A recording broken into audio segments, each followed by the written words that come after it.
Hello there and welcome to Star Wars Comics in Canon, your guide to the wider Star Wars canon through the comic book lens. And to take you on this journey, I'm your host, Mike Burton.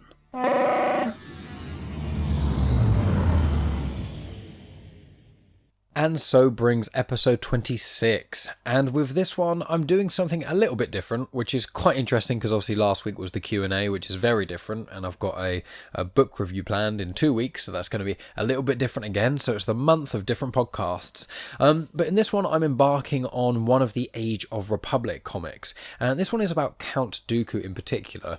And what I realised is last week when I got a lot of questions for the Q&A, quite a lot of them were Dooku centric, so I thought instead of trying to kind of squidge in like an answer to a question or a few questions in bits and pieces, I would just do a whole episode on Count Dooku. And I've gone through I've done a lot of research on the internet and read the Master Apprentice book, which I love, and all my other sort of Dooku knowledge and things mixed with things on the internet, and I've basically compiled a general timeline of events of Dooku, and it links in with the Age of Republic comic. So for clarity, the Age of Republic comic is set slightly before episode 2, Attack of the Clones. It's not like specific when, but it is just before that. And obviously there's a lot to Dooku that happened before then. Like obviously he was trained by Yoda, he trained Qui-Gon, he's had other apprentices and things. So there's quite a lot to go through. So what I'm going to do is I'm going to give the information about the comic now, just to kind of get that out of the way in a sense. I'll give a bit of information about Dooku, and then I'll generally do a chronological timeline of Dooku's life thereabouts. I'm not going to go into detail about him in episode 2 or 3 because hopefully you'll have seen both of them, and also the Clone Wars series has Dooku in it loads. He's like one of the main, if not the main protagonist in the Clone Wars series, and there's 7 series of that, and so honestly I'm just not going to touch anything in there. There's not anything that happens to Dooku in all of those episodes that is like really groundbreaking. There's like quite a few cool interactions with like the Night Sisters and things, but aside from that it wouldn't do justice, you know. So if you want to know that Dooku stuff, go watch Clone Wars on Disney Plus or something, and then you'll get all that Dooku fix. But obviously, though, that was only a 3-year period of his life, and there's a lot of other stuff to go through. So let's get into some of the information about the comic. So the comic is one of the Age of Republic comics. I'm going to be delving into those over the coming weeks and or over the coming months really. There's loads of them. There's Age of Republic, Age of Rebellion, and Age of Resistance, and I'm pretty certain there are 9 comics for each era, obviously prequel, original, and sequel eras, and each comic is a one-shot just focusing on a single character. There's 4 heroes, there's 4 villains for each of the areas, and then also for each one there's a special. It's called Age of whatever special, and that normally has 3 smaller stories within it. So for obviously this is Age of Republic, and that's Count Dooku 1, and it's called The Cost. That's the name of it. The official comic title is Age of Republic Count Dooku 1. However, when you turn the cover on the inside, it says The Cost. Now, this comic came out February 2019. The collection of Age of Republic villains came out May 2019. And the Age of Republic hardcover, which included the heroes, the villains, and the special, came out in February 2020. The writer of the Age of Republic series is Jody Houser, and then the artist for this specific comic is Luke Ross, and the colorist for this specific comic is Java Tartaglia. Now, before I go any further, I will state that there are going to be some minor spoilers for, obviously, this comic, because I'm basically going to tell you what happens in the comic, but there's nothing groundbreaking in it. But there are going to be some spoilers of the 3 main sources of information, bar the movies and sort of general other knowledge and reference books and things. There's an audio drama, which you can also buy basically a physical copy of the script of, which is called Dooku Jedi Lost. That only came out, I think, last year, might have been the year before. That's quite a big chunk of canon content to do with Dooku. There's the book Master Apprentice, which focuses on Qui-Gon and Obi-Wan quite a lot. It's around 8 years before the events of Phantom Menace. However, within that, there are flashback chapters about Qui-Gon and his training with Dooku. And I just recently finished that book, and it is amazing, so that really helps too. And then there is another book called Dark Disciple, which is made from, Clone Wars Series 6 got cancelled halfway through. They didn't get to finish all the episodes, and then they released Season 7, and that's kind of finished. But there was a lot of episodes or stories for episodes that didn't get made. One of them got made into the Darth Maul, Son of Dathomir comic, which I've covered on the show before, and I even spoke about a little bit in the Q&A last week. And another one was the Ahsoka book, which is quite cool. That's a really good one. That's by E.K. Johnston, I believe. That's one of the first Star Wars books I ever read. That's a really cool novel. And then the other one, or one of the other ones, is called Dark Disciple. Dark Disciple focuses on Asajj Ventress, who is a main character in the Clone Wars, or rather a main antagonist in the Clone Wars. She's quite a cool character. And the Jedi Quinlan Vos. Quinlan Vos is... He's not in Star Wars that much, but a lot of Star Wars nerds know quite a lot about him. He randomly appears in Phantom Menace in the background, and really what happened is George Lucas used the guy as an extra, liked the way he looked, and decided he's going to use him as a Jedi. I don't think he's in the two films, Attack of the Clones or Revenge of the Sith, to my knowledge. He does appear in 1 or 2 episodes of the Clone Wars. There's one where he teams up with Obi-Wan, and he has the power of psychometry, which is the same as Cal Kestis has in Fallen Order. It just means he can touch objects or places, and often has like a mini force vision about them, that sort of thing. He's quite a cool character, but he's not in stuff very much. But I just want to preface just to say, if you're going to listen to the Dooku Jedi Lost audio drama, there's going to be bits and pieces I'm using from that. I wouldn't say it spoils it, because the audio drama is like, I think it's about 6 hours long, and obviously this episode's probably going to be about 30 or 40 minutes. So there's going to be way more detail in Dooku Jedi Lost. There's a lot more, flavor text essentially in a lot of things. And Dark Disciple, I don't really go into that much detail about Dark Disciple, but if you want to read Dark Disciple and know nothing at all that happens in it, I'd probably say not to go any further, because, as I said, Quinlan Vos is in it, and there's some stuff to do with him later on that I'm going to talk about. Master and Apprentice is still an amazing book, whether or not you know anything about Dooku. The Dooku parts in that book are just kind of, they're flashbacks. They're really good chapters, but they don't affect the main plot of the story, so I would probably not class them as spoilers. But once again, if you want to read Master and Apprentice and you don't want to know anything about what Dooku does in the flashbacks, then yeah, don't do that. But this is basically just an overview, which hopefully you guys will listen to this. You'll know a lot more about Dooku. I learned a lot by doing the research for this one. And also it means that if you do want to read Dark Disciple, Master and Apprentice, or listen to Dooku Jedi Lost, you can still enjoy those. So, without further preamble, Dooku was born in 102 BBY. So that's 102 years before the events of A New Hope. Now, obviously, everyone knows that in Revenge of the Sith, that's where he dies. He gets killed by Anakin, and that is 19 BBY. And just for clarity, in Revenge of the Sith, when he gets killed, he is 83 years old, which is incredible. But obviously, everyone knows he's played by Christopher Lee, who is around the same sort of age as well at that time, which is even more amazing too. So, love the late Christopher Lee. Dooku's early life. So he was born in Serenno, Serenno, and it was ruled by Dooku's dad, who's called Gora, and he basically called the Jedi Order after finding out that Dooku was Force sensitive, and then left Dooku out in the woods for the Jedis to come and collect him, hoping, well, not even really hoping, but just thinking, he's either going to get eaten by animals or the Jedi are going to take him away from me. There's this whole thing in Dooku Jedi Lost, which goes into deep backstory of Serenno and their history and some of the issues they had. From what I can gather, it's basically Sith kind of ruled it, and then the citizens kind of did an uprising and forced them out. This was probably thousands of years ago now, and so they all are kind of a bit uneasy around Force users. So obviously when Dooku was Force sensitive at a young age, his dad, who's the Count, didn't want anything to do with it. And we'll go back to Serenno in a bit. So he gets picked up by the Jedi and he goes into the Jedi Order. Now he becomes friends with a Jedi called Sifo Dyas, who is a name that is spoken about in Attack of the Clones but doesn't really get much backstory. In one of the later episodes of the Clone Wars, I think season 5 or 6, there goes into more detail about Sifo Dyas, but it's still a little bit kind of iffy. He essentially is the one who's attributed to creating the clone army on Kamino. So I'm going to get into that as well at some point in the future. So, in this episode, I want to clarify. So he's friends with Sifo Dyas as a youngling, and at some point before they became Padawans, it seems, they went into looks at some dark side artifacts. And this is something called the Bogan Collection. And this is first mentioned in the Dooku Jedi Lost audio drama. Essentially, it's within the archives of the Jedi Temple on Coruscant. There's a few cool things in there, like Sith swords and artifacts, and scrolls. Sith swords are coming up quite a lot in the canon, which is cool, because I mentioned it in the Galaxy's Edge comic, Dokondar. There's a whole storyline about him trying to get a Sith sword, and I'm pretty certain that the Vader Immortal VR experience storyline on the PS4 if I'm right, I think there's something about a Sith sword in that as well, which is quite interesting. But essentially, yeah, there's quite a few cool things in there. There's something called the Helmet of Momin. If any of you listened to my breakdown of the Lando comic, which was a few weeks ago now, written by Charles Soule, the Helmet of Momin is, I believe, it's either mentioned in there or you see it and it kind of has a negative effect on people.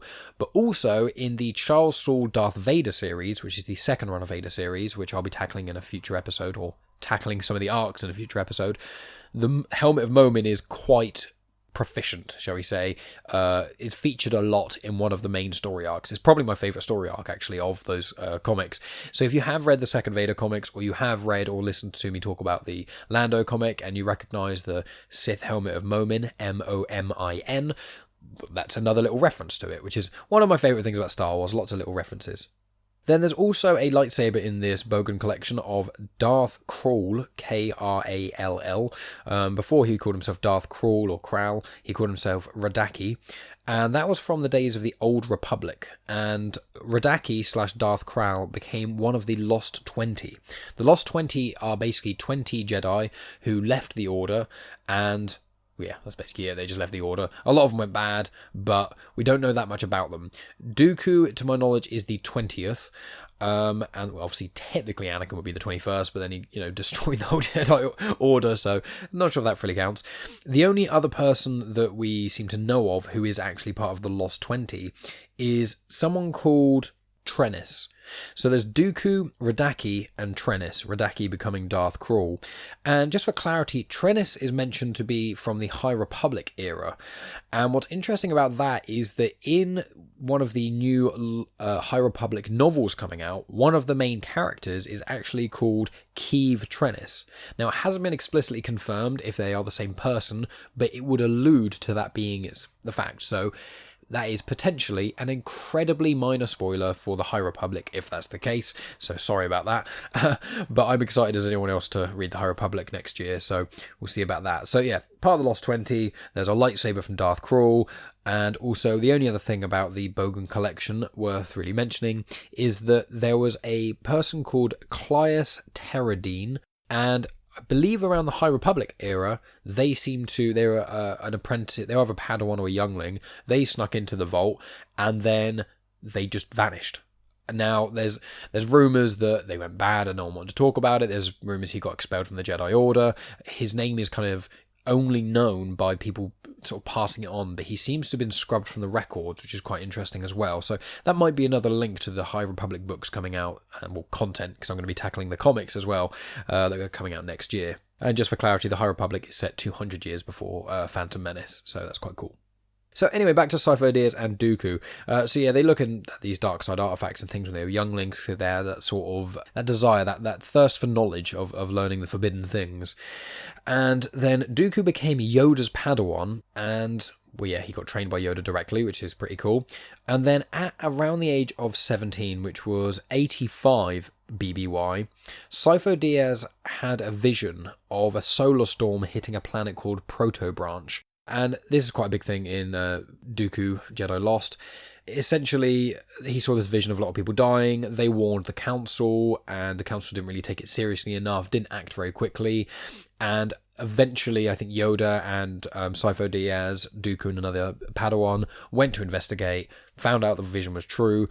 I think they managed to save like a couple of people, or a few. They just about got out without dying. And then obviously Dooku was very disillusioned by that, so very early on he was already looking at dark side artifacts, and then later on, a good friend of his had a Force vision, and the Jedi Council didn't take it very seriously. And adding on to that was Dooku was disgusted by the Republic, because they didn't actually seem concerned by the inhabitants of this planet Protobranch at all. They didn't really care. They only cared about the resources on Protobranch being destroyed by this solar storm. So early on, you can see Dooku is starting to get those seeds of mistrust, both for the Republic and also for the Jedi Order.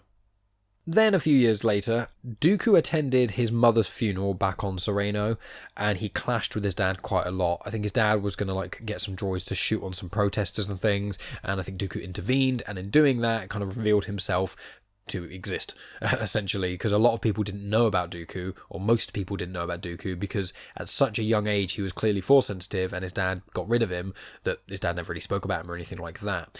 And I'm pretty certain that that was around the time where his sister, because Dooku has 2 siblings, a brother and a sister, around that time that the sister kind of took contact details in a really unfun way, basically took his contact details so she could contact him at some point in the future. Shortly after he attended Serenno for the funeral of his mother, he then went with Sifo Dyas on a sort of mission, and it seems that they got captured. And when they got captured, they were used in a dark side ritual. And when in this dark side ritual, and Dooku obviously got flooded with the dark side power, he experienced visions of his future, and he actually used Force lightning for the first time, and he actually killed his captors. So that was the first time that Dooku really tapped into the dark side, and this was around 82 BBY. So this was around 3 years after the whole Solar Storm proto-branch sort of thing happened, and by this time Dooku was around 20. And then, time passes, Dooku becomes a Jedi Knight, and then becomes Jedi Master, and he actually trains up another Jedi called Rael Averross. And shortly after training this Jedi, Rael Averross, he creates his signature curved blade. So the blade that you see Dooku in basically all Star Wars content that is, in my opinion, one of the coolest lightsabers around.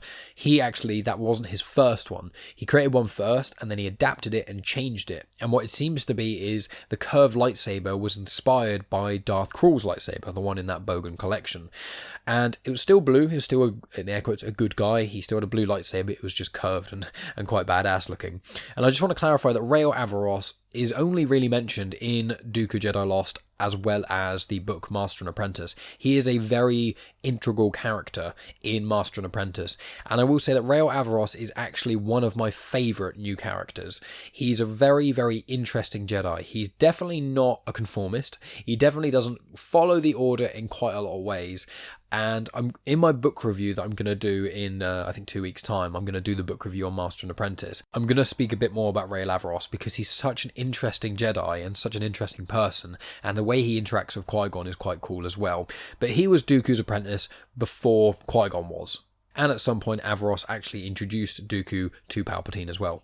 Then after that, in 68 BBY, so at this point Dooku was around 34 years old, it seems. He then took on the apprentice Qui-Gon Jinn, and at this point Qui-Gon was around 12 years old. Then after a few months of that, Qui-Gon met Rael Averross during a mission of some sort. Master and Apprentice goes into detail about this sort of thing quite a bit, so I'll delve into that at another point.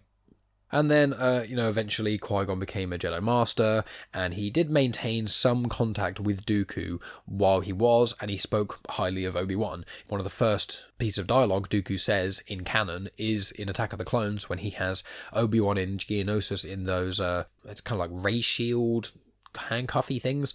I should have probably looked up what they're called. Oh well. But yeah, he's got Obi-Wan captured, and he says, Qui-Gon spoke very highly of you as a student. So that is confirmed in other content as well, that yeah, Qui-Gon had some amount of contact with Dooku.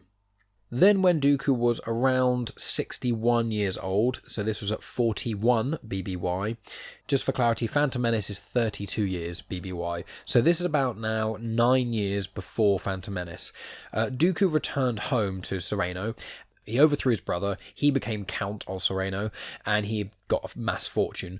The family of Serenno is one of the richest families in the entire Star Wars universe, which is a lot to think about. And he basically went there. I think his brother basically was suffering from some of the same sort of delusions that his dad was. So his sister called Dooku and said, you need to basically come sort him out, please. And obviously as Dooku kind of did that, he then also informed Yoda that he's going to resign from the Jedi Order. And then he became part of the Lost 20 at that point.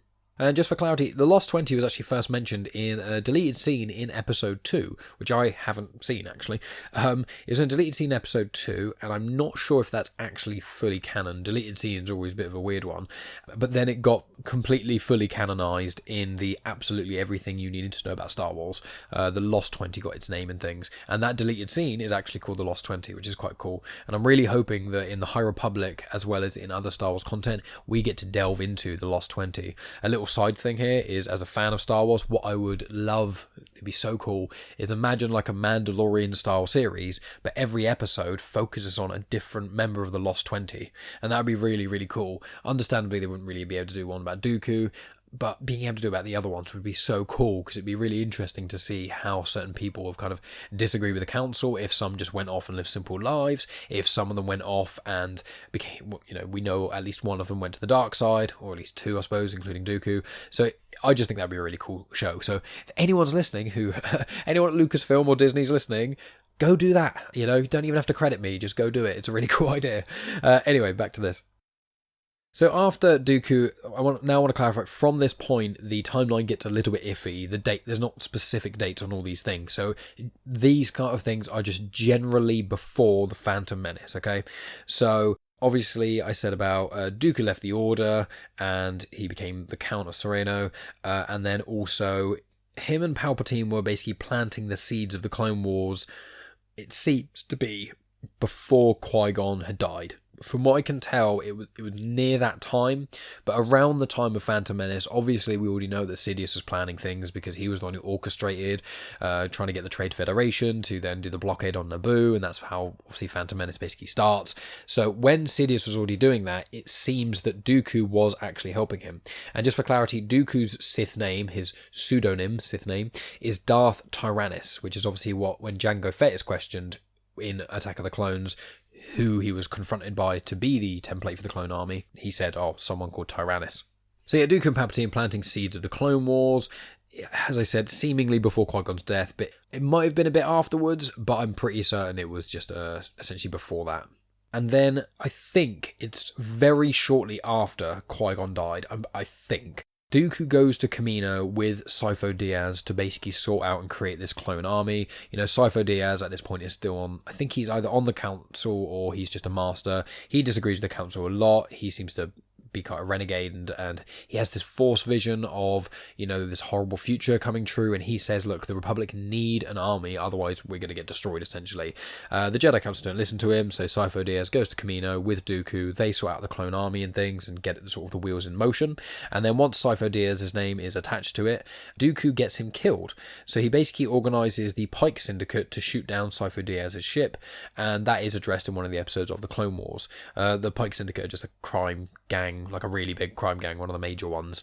So Dooku obviously does that, and then after Sifo Dyas is dead, he then takes over as a sort of kind of shadow, like kind of puppeteering the whole thing. And obviously at some point shortly after that, he also contacts Jango Fett, and when he contacts Jango Fett, that's when he gets his DNA and agrees to give him like 20 million credits and an unaltered clone, who is obviously Boba Fett. And then he ends up, Jango Fett goes to Kamino, relatively speaking, lives there for the majority of the time, and the clone army gets made. Right, so up to this point, it always seems like I'm verbally waterboarding people, but then I realise I'm the only person talking in the podcast, so hopefully you guys kind of got the gist of that. That isn't the full Dooku story, but that is where it is basically a lot of background information of what happened to him, why he left the council, and lots of other things there. As I said, I'd really, really recommend reading Master and Apprentice, because it's an amazing book. It's by Claudia Gray. It focuses on Obi-Wan and Qui-Gon. It has flashbacks with Dooku. It's a really interesting story. It's a lot of fun, and watching a young Obi-Wan and Qui-Gon interact was really cool, because Obi-Wan I think is 17 in the book, so it's good. That's set 8 years before Phantom Menace. Really recommend that book. And obviously I recommend Dooku Jedi Lost. I haven't read The Dark Disciple as of yet, so I can't comment on that. I just know general pieces about the story, but I'll get into that in a little bit.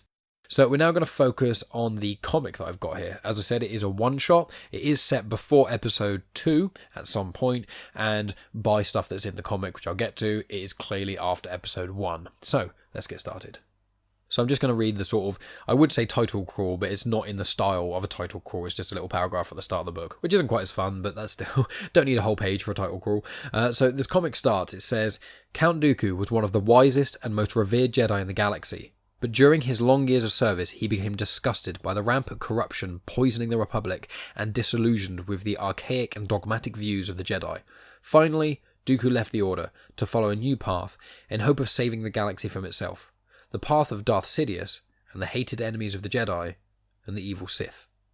So obviously he initially went off. He's not necessarily a horribly bad person, Count Dooku. He's not evil and sadistic like Sidious is. He more so he's got means to an end, and he thinks anything he does to kind of achieve the end goal is worth it, essentially, even if a lot of that stuff is very shady and ends up killing a lot of people and things. But yeah, that's generally Dooku's character. So the comic starts on Salust. Now, Salust is actually, it's in the Clone Wars for 1 or 2 episodes. I actually spoke about it when I did the Princess Leia set of comics, the miniseries. In Princess Leia 3, she goes there to rescue some Alderaanians who have been, after Alderaan blows up, because it's set after A New Hope, she goes there, saves some Alderaanians, and meets Nyan Nunb. Nyan Nunb will be remembered mainly because he's actually in Star Wars Battlefront in a couple of those games, and he's also in Return of the Jedi when Lando is flying the Millennium Falcon to blow up the second Death Star. It's that weird monkey looking guy with really big eyes and sort of like a wet mouth. My girlfriend Megan really doesn't like him because he's got a really, really, really wet mouth and it just looks really peculiar. I love Nyan Nunb, I think he's great, but yeah, that's what a Salustian looks like. That's what the planet Salust is. And also, just to clarify as well, in Battlefront 2, the canon new ones on the PS4 and stuff, one of the maps is, I believe it's called like Abandoned Imperial Site. That's on Salust, and actually one of the story campaign missions you do with Lando and Shriv is on Salust in that same location. So that's a general idea of what Salust features, essentially. So Dooku goes to Salust and he meets a Salustian representative called Cap Clip, and he has a tour of the city. He's fairly unimpressed, and there's an inner monologue going on throughout this time of Dooku kind of thinking to himself and saying, oh, I'm here for Sidious, this is all kind of just a front. So he's got this business meeting going on with this guy. It's going to be to do with Serenno, because he's now Count of it, and it's a very, very wealthy family business, but obviously it requires a lot of work to keep the gears turning and things, and also it's a very good cover for him. So he's going around having a tour and things, and then a Jedi called Jaxin recognizes Dooku. Jaxin doesn't really appear to be in any other canon content to my knowledge, but I can say that he's basically like a tiger person. The species I found is Togorian, which obviously links to tiger, and he just looks like a tiger person. Now, a little while ago, I think it was I can't remember what comic it was, but only a little while ago, a couple comics ago, it might have been the Han Solo one, there was actually a white tiger person, and I couldn't find anything online confirming what species he was, but now looking at it, I think he's a Togorian. Anyway, there's this tiger person, Togorian, called Jaxin, who recognises Dooku. And Jaxin says he remembers being a youngling and watching Dooku and Yoda dueling and saying it was incredible and that he was an inspiration of dueling, because Dooku's always been one of the greatest lightsaber duelists there is. I mean, that's very apparent because he can hold his own against Yoda in Episode 2, and he fights Obi-Wan and Anakin at the same time and beats them in Attack of the Clones quite easily. So yeah, and the only reason really he loses to Anakin on the Invisible Hand in Episode 3 is because Anakin starts to use the dark side to kind of power him and stuff. So anyway, Dooku invites Jaxin over to dinner because he's going to dinner with this Salustian representative, Cap Clip, and then Dooku retires, basically says, I'm going to go chill before dinner and things, and he speaks to Sidious. And Sidious says, look, because Dooku says to him, oh, we could recruit him to our cause, and Sidious says, well, with the Sith, there's only ever a master and an apprentice, so unless you're saying he's going to replace you, I wouldn't. And so he says, just make sure that the Jedi doesn't learn about any of the alliances he's trying to build or any of the things he's trying to get up to here. So then at dinner, Jaxin says about some rumours about Dooku. And one of the most common rumour that people believe about Dooku is that he's forming a new order of Force users. Dooku says that that's quite funny, and obviously it's a bit ridiculous. He's just doing his family business and things, which is what he would have done if his father had never put him in the woods and got him to go to the Jedi Order. And yeah, he just says he's looking after the family business and things. He asks Jaxin what he's up to, and he says, it's a private council matter, he can't go into it. And that's fine. The dinner ends and they kind of go their own ways and things. But a bit later on, Dooku finds Jaxin looking, kind of pondering and things. And he asks if he wants to go for a walk with him. So they're kind of walking and talking and things. And one of the things that Dooku says is that he senses that Jaxin was troubled. And I'm just going to read the exchange that they have. So, starting with Jaxin, I'm sorry, I'll admit, my mission here has me a bit distracted. And Dooku says, pardon me for asking, but is this mission of yours particularly dangerous? And Jaxin says, I mean, they did send a Jedi for a reason, Count. Why do you ask? You'll forgive an old man and his sentiment. You said earlier that you knew my apprentice, Master Qui-Gon Jinn. Of course, he was a great Jedi. And he was a great friend. When I heard the news of his death, I couldn't help but wonder, had I remained with the Order, would he have still died? You can't blame yourself. Perhaps. Even the company of his Padawan wasn't enough to save him. But maybe his master would have been able to. And I can't help notice that whatever your mission, you face it alone. Forgive an old man for thinking that perhaps this time he can make a difference. And Jackson says, well, you were a Jedi Master once. So then it cuts to, they kind of are tracking this criminal group. It's called the Caldana Syndicate, which is actually also who Dooku is looking for, because that's who Darth Sidious told him to go and find. Jackson says that this Sorrow Sub Corp, which is who this representative Celestian, that's who he was representing, this corporation. So he says that Sorrow Sub Corp deny that this gang, the Caldana Syndicate, are even a problem. And then Dooku says, well, that's fine, well, I'll help. And Jackson's a bit sort of taken aback. He's like, no, you don't need to. And Dooku says, look, even if I wasn't concerned for your safety in this matter, I'm still putting a sizable investment into this place and into the corporation. I can't say that I want my investment to be wasted, can I? So they go and they get close to the hideout and they start sort of scoping the area and scouting out and things, and they manage to sort of sneak in. They get towards basically the entrance and Jackson knocks and the little shutter opens up next to him with a sort of gun barrel there and it shoots, and as that happens Dooku manages to force push Jackson out of the way, saving his life. And Dooku's like, see, I told you I should have come. And in his mind, his monologue says, not time to die yet, Jedi. Then they go open the next door by cutting it open with the lightsaber in that classic circular motion, as we all love. And he deflects 2 bolts, basically immediately. And then they get sort of surrounded. There's loads of these gang members and things. And then it turns out that the gang is actually dealing in weapons. And there's just crates of weapons everywhere. So Dooku and Jackson then go back to back while they're surrounded by all these guards and things, and Dooku ignites his lightsaber, which is red. And they're deflecting the blaster bolts, but Jackson definitely notices the red lightsaber, but he can't really comment on that at the point because he's busy deflecting blaster bolts and trying to, stay alive and things. Then, once all of the enemies, well, all of the syndicate are basically downed and things, Jackson says to Dooku, where'd you get your red lightsaber? And Dooku said, well, he made it, obviously. And as he answers the question, he uses the Force to lift up a gun, one of the ones in the crates and things, up behind Jackson while Dooku is facing Jackson. This gun is behind Jackson and shoots him straight through the chest. It's a pretty big blast, like a big old hole through the whole of his chest, and Jackson collapses, smouldering and dead quite quickly.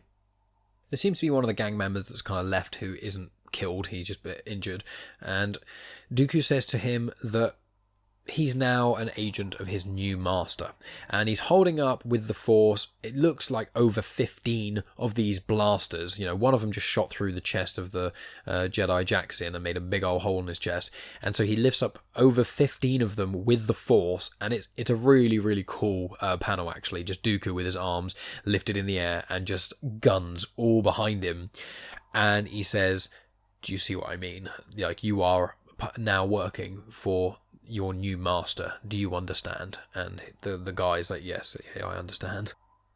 And then the comic basically ends with Dooku agreeing to do business with Salust and the Sorosub Corp for many years going forward, and he confirms that he managed to sort of cover everything up. And I just wanted to read the little inner monologue towards the end of this comic too. So as Dooku is basically speaking to the Celestian and getting on a ship and leaving, he thinks to himself, it might not seem like much. A gang of weapons dealers here, a group of pirates there, but as unrest and chaos spread across an already corrupt republic, it will be much easier for the Sith to grasp power. Soon, the galaxy will be what we make of it. Which is really cool to end it, and it's just, regardless of anyone's opinions on the prequels, I personally really like them. I don't think they're the best trilogy, but they are a lot of fun.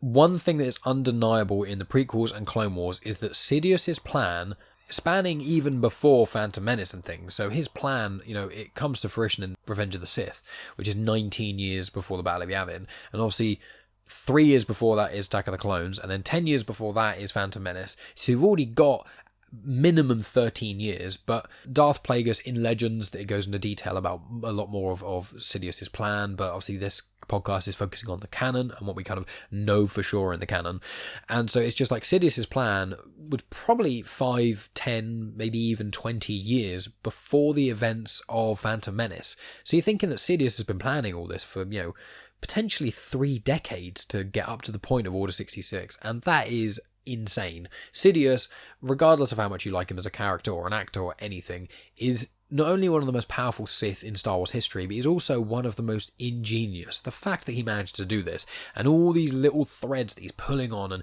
tactfully doing, it's just incredible. And reading a comic like that, it just kind of adds to that, and it adds to the badassery of Dooku, because I just think Dooku is a really, really cool character, and his sort of journey, especially, you know, with the audio drama and Master and Apprentice and things, it is really cool. There are some moments in Master and Apprentice that are really amazing, and I am going to read some of them in 2 weeks' time when I do the book review. But I do want to clarify as well with that book review, it's not going to be the same as this episode. I'm not going to go through the book and read the entire storyline of the book, because a 400-page book, trying to cram that into half an hour is very, very difficult. So I'll explain more of that another time. So the last few things here I'm going to say about Dooku just before we go. This comic is set just before Attack of the Clones, so there's not really that much that Dooku does that isn't already easily documented. You know, as I said, if you want to find out really what Dooku got up to from this point, then it's time to go on to the Clone Wars series. You can skip most of Series 1, as I've said in other podcasts before, but, you know, go into Series 2 strong, and there's a lot of really, really cool Dooku moments. So I'm just going to briefly say that, now this is where Dark Disciple, minor spoilers for Dark Disciple going ahead, so this is the last couple of things I'm going to say, so if you really want to read Dark Disciple, you can stop here and you won't really miss much. But obviously, Yoda trains Dooku, and while in the Jedi Order, Dooku trains Rael Averross and then trains Qui-Gon. Dooku then leaves the Order and becomes the apprentice of Sidious. Then he trains Grievous with lightsaber training, obviously because Grievous can't use the Force, so it's just like lightsaber dueling and things. He then trains Asajj Ventress as a sort of Sith assassin, so not quite the equivalent of a Sith apprentice, but a sort of, you know, an assassin, so she can obviously use the dark side of the Force and things, and her being a Dathomirian Night Sister obviously helps that, and she's a really badass character if people aren't aware. Then he trains up Savage Opress, which is a character in the Clone Wars. I won't go into detail of who that is, because if anyone is watching the Clone Wars at the moment, it's a mild spoiler. So he's just a really cool Dathomirian as well. And then shortly after that, in Dark Disciple the book, he actually trains Quinlan Vos in the dark side of the Force. So I know the storyline of Dark Disciple. I'm not going to ruin it or anything, but know that Quinlan Vos, he learns some of the dark side of the Force. He becomes Dooku's apprentice in some ways before the events of Episode 3, so that's quite a little interesting thing as well there. I mean, apart from that little bit, and obviously him dying on the ship called the Invisible Hand above Coruscant, that is pretty much everything about Dooku in sort of bite-sized chunks, as it were. So really hope you guys appreciated that. I had a lot of fun looking into Dooku. It was a lot more difficult than my normal Star Wars things, because, you know, normally I just read the comic, make some notes, and then certain characters I kind of look more into, delve into, any ones I recognise or look cool, I'll get more information on, and then it's kind of little tidbits. But learning all that information about Dooku, if I ever go to a pub quiz and it's about Star Wars and Dooku comes up, I mean, I'll smash it, hopefully. But yeah, as I said, I keep saying it, but, you know, I really recommend Master and Apprentice and things. For the coming podcasts and things, next week is going to be Volume 4 of the main run of Star Wars comics. That is Last Flight of the Harbinger, or Harbinger. I'm going to have to figure out how to pronounce that, otherwise I'm going to seem like a right pleb next week. So continuing on my monthly trend of Star Wars comics and things like that. Then the week after that, so episode number 28, I'm going to be doing my book review for Master and Apprentice.